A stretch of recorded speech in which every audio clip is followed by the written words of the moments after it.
በዝምታ አሸንፍ። አትጩህ። ያንተን እቅድ፣ ያንተን ትጋት፣ ያንተን እንቅልፍ የማጣት ሰዓት ማንም እንዲያውቅ አትፈልግ። ተዋቸው። አሁን የወደክ መስሎ እንዲሰማቸው በቃ ደካማ መስለ ተቀመጥ። ግን አንተ ከመሬት ተነስተህ ስትወጣ ያኔ ነው ሁሉም ነገር የሚገለባበጠው። እያንዳንዱ ሰከንድ፣ እያንዳንዱ ቃል፣ እያንዳንዱ ንቀት ያኔ ይሰማቸዋል። Hey. Don't ever let somebody tell you ማንም ሰው ቢሆን አትችልም ሲልህ እንዳትሰማ። Not even me. እኔም እንኳን ብልህ እንዳትሰማኝ። All right? ማስለው ነገር አይኖርም። እሺ? እሺ። You got a dream? ህልም ትልቅ ይሁን። You got to protect it. ህልምህን መንከባከብ መቻል አለብህ። People can't do something themselves. They want to tell you you can't do it. አትችልም ካሉ ሰዎች ምንም ልታደርግ አትችልም። ሰዎች ግን ሊነግሩህ አይገባም። You want something? አንድ ነገር ከፈለክ ያንን ነገር ለማግኘት ጥረት ማድረግ አለብህ። እሺ?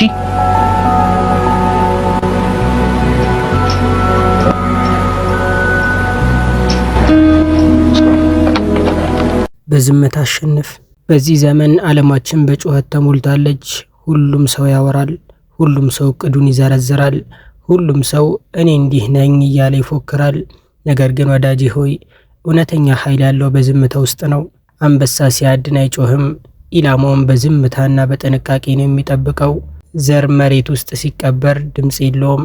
ነገር ግን አድጎ ግዙፍ ሲሆን ዓለም ሁሉ ይመለከተዋል። አንተም እንደዛ ሁን። ማንም አያስፈልግህ።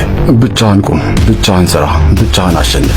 አንደኛ፣ በሰዎች ላይ አትደገፍ። የሰው ድጋፍ ልክ እንደ ጥላ ነው። ፀሐይ ሲጠፋ ይጠፋል።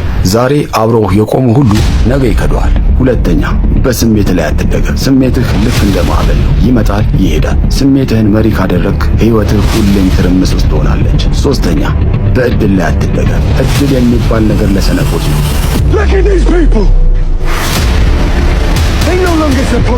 በራስህ ላይ ብቻ ተደገፍ።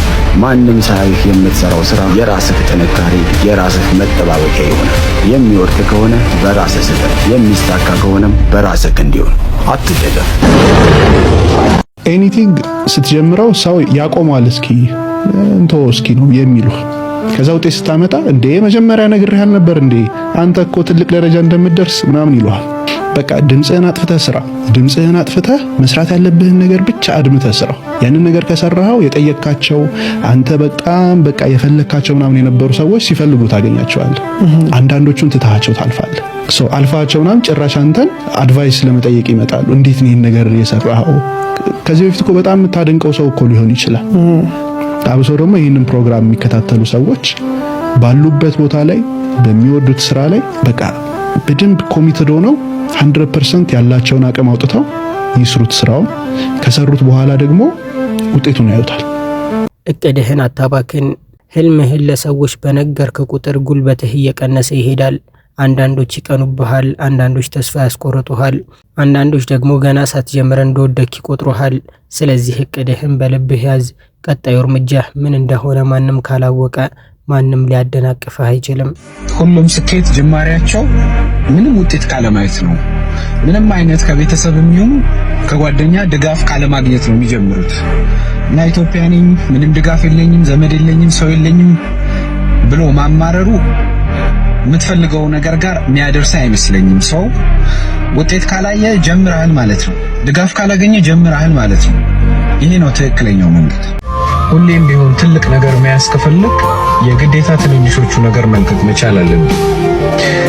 አንድ ቦክሰኛ ከሚያገኘው ሰው ጋር ከሚገላምጠው ሰው ጋር ሁል ጊዜ እጁን ለመሰንዘር ችሎታውን ለማሳየት የሚሞክር ከሆነ ግጥሚያ በሚኖረው ሰዓት በፍጹም ግጥሚያውን ሊያሸንፍ አይችልም። ምክንያቱም በትንንሽ ችግሮች ራሱን ካደከመ ትልቅ ችግር ሲገጥመው መቋቋም አይችልም፣ ይወድቃል። ስኬትን ፈልጋል፣ ታላቅነትን ፈልጋል።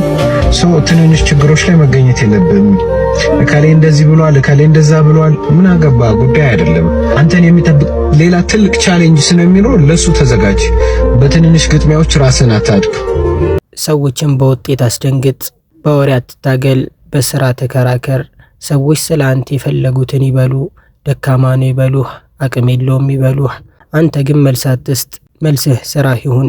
በዝምታ የገነባኸው ማንነትህና ያመጣኸው ውጤት ነገ ጩኸው ለሚናገሩት ሁሉ አፍ ማዘጋት ይሆናል። ደስተኛ መሆን ከፈለግ ከችግር ጋር መኖር መማር አለ። ደስታን ማግኘት የምትችለው አንደኛ ችግር በመፍታት ነው። ሁለተኛ የማይፈታውን ችግር አብረኸው በመኖር ነው። በዛ መንገድ የምታሸንፋቸው ችግሮች አሉ። ሶስተኛው ነገር ግን የችግርን ባህሪ በማወቅ ነው። ችግር በህይወት ውስጥ እየተለዋወጠ ይመጣል እንጂ ከችግር ነፃ የምትሆንበት እድሜም የህይወት ደረጃም የስኬት ደረጃ ነው። የሰው ልጅ የሚኖረው ከችግር ጋር ነው፣ የሚያድገውም በችግር ውስጥ ነው ብሎ ጀግና ከሆንክ ሰበብ አታበዛ። በተቻለ መጠን የሚገጥሙን እያንዳንዷን የምድር ቻሌንጆች እንደ መወጣጫ አድርገህ ትጠቀማቸዋለህ። እኔ የሚገጥሙኝን የህይወቴን ስትራግሎች አንድም ቀን ያማረርኩበት ጊዜ ትዝ አይለኝም። ይሄን ምልህ ይሄ ለእንትን አይደለም፣ በስነ ስርዓት ያማረርኩበት ጊዜ ትዝ አይለኝም። እያንዳንዷን ነገሮች የምንጠቀማቸው ልክ እንደ ደረጃ ነው። ዝምታ የመንፈስ ጥንካሬ ነው። ባዶ ጋን ይጮሃል፣ ሙሉ ጋን ግን ዝም ይላል። በራስ መተማመን ያለው ሰው መጮህ አይጠበቅበትም። ውስጡ የሞላ ሰው ዝምታን አይፈራም። ዝምታ የብልሆች ቋንቋ ነው። በዝምታ ውስጥ ራስህን ታዳምጣለህ፣ ስህተትህን ታርማለህ፣ አቅምህን ትሰበስባለህ። የትላንትናው ማንነትህን ሳታሸንፈው ስለ ሰው ላለማውራት ቃል መግባት አለብህ። ሆነ ሰው በዚህ በኩል ሄዶ እዛ አንተን እየገነባ ነው። ጉዳይ አይደለም። ጉዳይ መሆን ያለበት ካንተ ትላንትና ሽንፈት ጋር ነው። ጓደኞች ጋር ተገናኝ፣ ስለ ለውጥ ነው መወራት ያለበት እንጂ ስለ ሰንባዲ አይደለም። ስለ ጨለማ ማውራት ብርሃንን አያመጣልህ። አንዲት ሻማ መለኮስ ግን ብርሃን ያመጣል።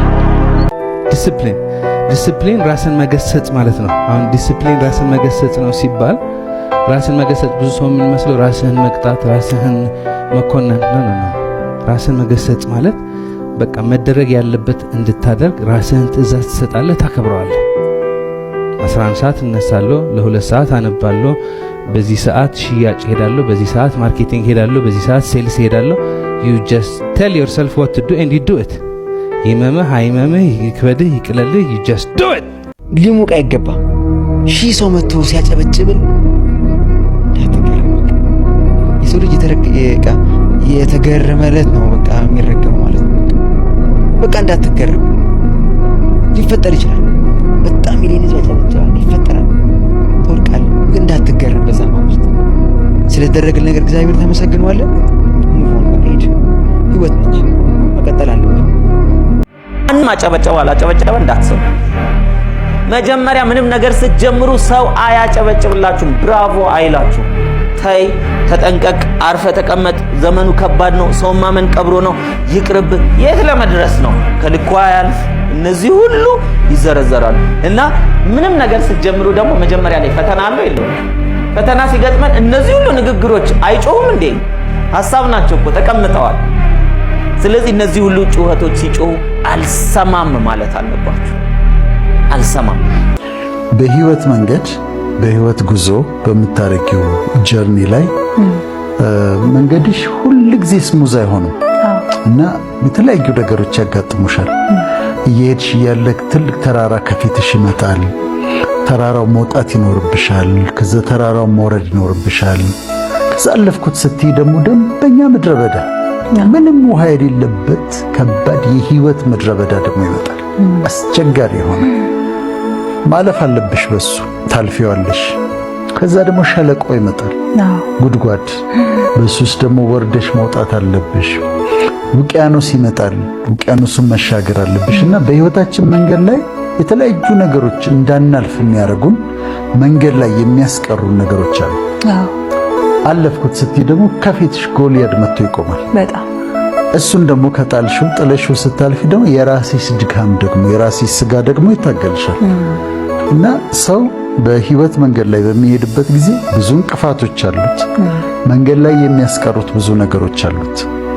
አሸናፊዎች የሚባሉት ወይም ኦቨርካመርስ ዊነርስ የሚባሉት እነዚህን የሚገጥሟቸውን ተግዳሮቶች ተራራውን ሲመጣ ወጥተው ወርደው ጉድጓድ ሸለቆ ከመጣ አልፈውበት ምድረ በዳውን አልፈውበት የመጡትን ተግዳሮቶች መንገድ ላይ ሳይሸነፉ ሳይቆሙ አልፈው ሄደው መድረስ ያለባቸው ቦታ ላይ የሚደርሱ ሰዎች ናቸው። ለቻናላችን አዲስ የሆናችሁ ሰዎች ካላችሁ ሰብስክራይብ በማድረግ ቤተሰብ ሆኑ።